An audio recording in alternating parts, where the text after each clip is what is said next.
Welcome to the Stoic Responder Podcast. I'm your host, Christopher Healy. As a special agent who spent more than 15 years conducting large-scale fraud, money laundering, and public corruption investigations, Stoic philosophy provided a mindset edge that became the foundation of my professional success. My mission today is to share those same ancient mindset lessons with you so that you can turn obstacles into opportunities and adversity into advantage. Time to muster up. Hey everybody, welcome back to the Stoic Responder Podcast. This is episode 82. Goodness. And it is Tuesday, which means we are at the start of another week. Folks, before we get started here, first of all, welcome back. Hope you had a great weekend. Before we get started here, I want to remind you of our favorite 501c3 that supports the law enforcement community, and that is, of course, the Overwatch Collective. The Overwatch Collective is a nonprofit podcast funding therapy sessions and supporting mental health initiatives for our first responders, our veterans, and their families. Motto over there is one more is one less. And I take that to heart because one more individual that we can provide life-saving therapy services to is one less potential statistic. Guys, I see this all the time on Instagram, on LinkedIn. It feels like a day doesn't go by where we don't see a notification of a first responder taking their own life. And it is so incredibly important what the Overwatch Collective is doing out there to promote therapy services, to give free confidential therapy services to our first responders, our veterans, and their families. I think it was a New York City police officer just this past weekend. I know there was a fireman that I saw as well on one of the pages that I follow, took his own life. Forget what city that was in. It's just they run together. There's so many of them. And so I'm so grateful to what the Overwatch Collective is doing, and will promote them and talk about them as long as I have a podcast. So please check them out, theoverwatchcollective.com. Support them if you can so that we can get our first responders those free confidential therapy services that they so desperately need because of the type of work that they do and the things they have to endure on the job on your behalf. And folks, another shout out I want to give is to Blue Badge Coffee Company. I'm wearing one of their sweatshirts. If you're watching this on YouTube, it's probably my favorite sweatshirt, even though it's like 95 degrees here in Houston. I still like to wear it in the house and enjoy it while I'm willing fall to happen. But check out Blue Badge Coffee Company. Get yourself a sweet sweatshirt over there at bluebadgecoffee.com, or you can order some of their high-quality premium coffee. They take a portion of each sale and donate it to law enforcement agencies around our great nation to assist them in funding or maintaining peer support and wellness programs for their officers. So just like the Overwatch Collective, they are out there supporting mental health initiatives, peer support programs, and wellness programs for our law enforcement community. These programs are crucial for the physical and mental well-being of hardworking officers in law enforcement agencies across our country, and they are some of the first things to get cut when defund the police type initiatives take place around this country. So give them a follow on social media, on Instagram, give them a shout out, tell them you heard about them here, and check out bluebadgecoffee.com and get yourself some high quality coffee, some sweet sweatshirts, hats, etc., and support a great cause that is supporting the law enforcement community. Getting into the meat of the episode, folks, as I said, it's episode 82, Thoughts Shade the Soul.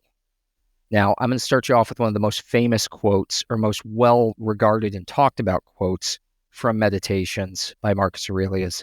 It goes like this: the soul becomes dyed with the color of its thoughts.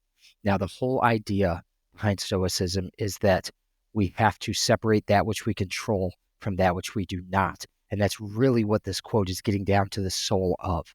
I didn't even mean to say the word soul there, but that's really what it is. It's getting to the heart of the issue here, the soul of the issue. You see, the soul, the concept of the soul, is not necessarily limited to a theological capacity. Here we're talking about in a philosophical capacity. Marcus Aurelius wasn't a Christian. He lived in the early days of Christianity. Of course, Christians like myself, we have a concept of what the soul is. I assume that other organized religions do as well. But from a philosophical perspective, we're talking about your inner citadel, right? We're talking about that space within ourselves that is fully owned by us when we're talking about from a philosophical perspective. And that's really what Marcus Aurelius is talking about. He's talking about those things that are within our inside, our inner control. The soul is our essence. It's our character. It's what defines us. It's not a fixed entity in Marcus Aurelius's interpretation of it. Rather, it's one that is continuously molded and influenced by our thoughts, by the thoughts running through our heads. And through our thoughts, we retain the power to shape perceptions, attitudes, responses, actions, reactions to the world. And that ultimately impacts the state of our soul, the equilibrium that we maintain in our inner citadel, that fortress that we create within ourselves. So given what you encounter on every shift, if you're listening to this and you're a first responder, you're law enforcement, it would be easy for you to color your soul with the shades of cynicism and negativity because of what you see on the job, because of what you run into, because of what you deal with in the office politics, what you bump into on a daily basis. What you see and deal with is not like what other people see and deal with. The bodies pile up in this profession, right? We see people at their worst. We experience some of the most horrifying things that you could imagine. We have to see things that are heartbreaking. We have to internalize those things, and then we have to move on and come back and check in and do it all over again tomorrow. So it's very easy to layer on the cynicism and the negativity, but that impacts and affects what Marcus is saying is that dyes our soul with the color of those thoughts, right? We're dyeing our soul black with the color of these negative, cynical thoughts that we adopt on a daily basis. You have to realize, you have to make a conscious effort that it is your responsibility to cultivate thoughts that are virtuous, that are noble, that are in alignment with your values, and dye your soul a different color.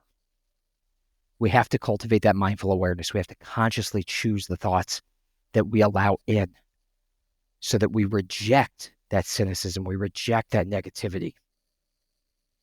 We can dye our soul with positive qualities. We can nurture a positive mindset, but we have to be conscious about it because those negative thoughts, those cynical thoughts, they happen subconsciously. And once we allow them in the door, they take root. If you want greater harmony, if you want greater well-being, if you want personal growth, if you want to allow this career to happen, but not happen to you, but not impact and affect you in a negative and cynical way, you have to be proactive about what you allow yourself to feel and think. And that is where Stoicism is a great tool in your toolbox. That is where practicing mindfulness, that is where doing the journal entries, doing the breath work, doing the meditation, doing the centering exercises, not going home and pouring a tip-topper of bourbon, not going home and buttoning up and shutting it down, but actually getting that stuff out, not allowing the negativity and the cynicism to color your soul, to dye your soul. It's the quality of your thoughts that are going to impact and affect you far beyond the end of your career. So we have to do everything that we can to work on those self-help tactics and techniques in the moment. We're going to see terrible things on a daily basis. We're going to see horrible, awful things on a daily basis. I talked about at the top of this episode about the impact of that on our mental health of our first responders that leads to things like substance abuse, that leads to things like the degradation of your relationships, that leads to things like ultimately suicide. Those things all happen when we start letting that negativity and that cynicism sink in and color and dye our soul. And that's what Marcus is talking about here. He lived in a time when it would have been super easy for him to allow his soul to become dyed with the color of its thoughts. He lived during the Antonine Plague, like 7 million Romans across the Roman Empire died during the Antonine Plague, and a massive amount of people for the time on this planet died of this plague while he was emperor. He had 8 children. I forget how many he lost, but he lost like a number of his, like not a small amount, not a small percentage of his children didn't make it out of childhood, died while he was parenting them. I can't imagine losing one of my children, let alone multiples of them.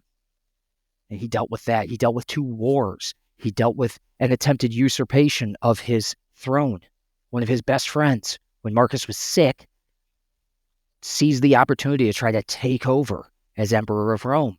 Now he had to deal with that. He had to deal with one of his best friends trying to overthrow his kingdom.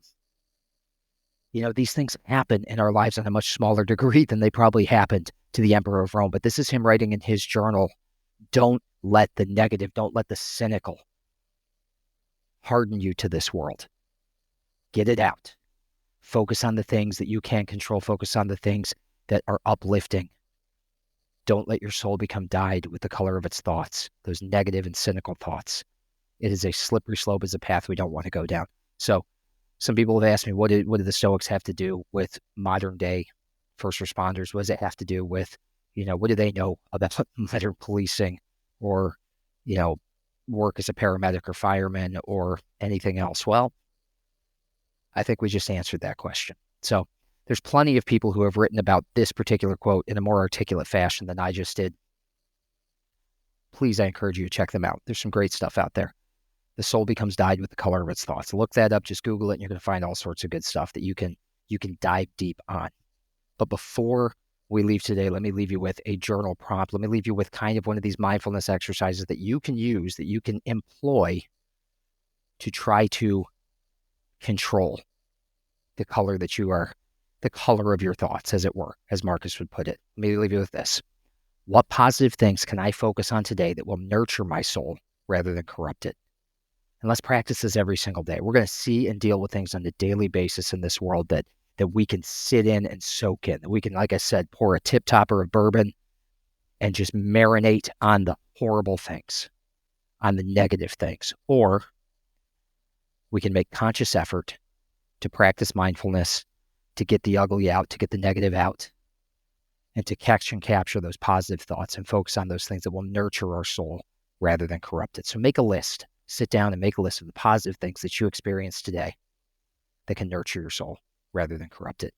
Folks, thanks for listening. As always, if you'd like to support this podcast, there's a few basic ways that you can do it. Number one, you can pick up a copy of my book, In Valor, 365 Stoic Meditations for First Responders, which is available on Amazon, Barnes & Noble, or anywhere you get your books. I would love for you to pick it up on Amazon and leave it a 5-star review. And if you have picked up the book, please, please, please do me a favor. Go back to Amazon and leave it a 5-star review, because that helps other people find it, helps other people recognize that this is something that has helped you and maybe could help them as well. It's also a great resource for law enforcement, first responders, or really anybody who operates in a fast, uncertain, and rapidly evolving environment to practice this philosophy on a daily basis. It's going to give you some quotes, some contextualization that's directly relatable to modern life, and it's going to give you daily journal prompts like that one, or action items, occasionally action items, to help you integrate the lessons. Number two, if you're enjoying this podcast, you can subscribe over at our Substack channel, and you can get this podcast delivered directly to your email inbox 4 times a week for free. On that page, you'll also get my weekly newsletters. Sometimes they're weekly.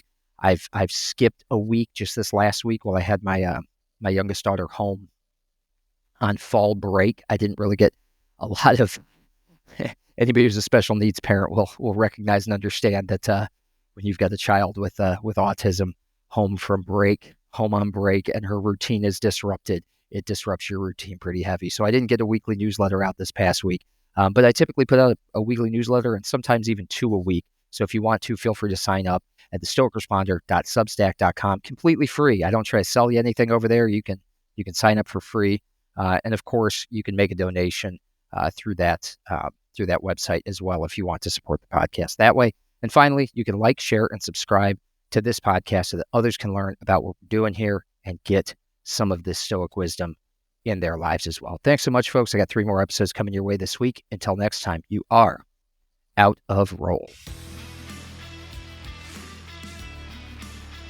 Thank you for listening. If you enjoyed this episode, please take a moment to subscribe, like, rate, and share this podcast so that we can spread the benefits of Stoicism to other first responders. It will only take you a few moments, but it can help us tremendously. Until next time, out of roll.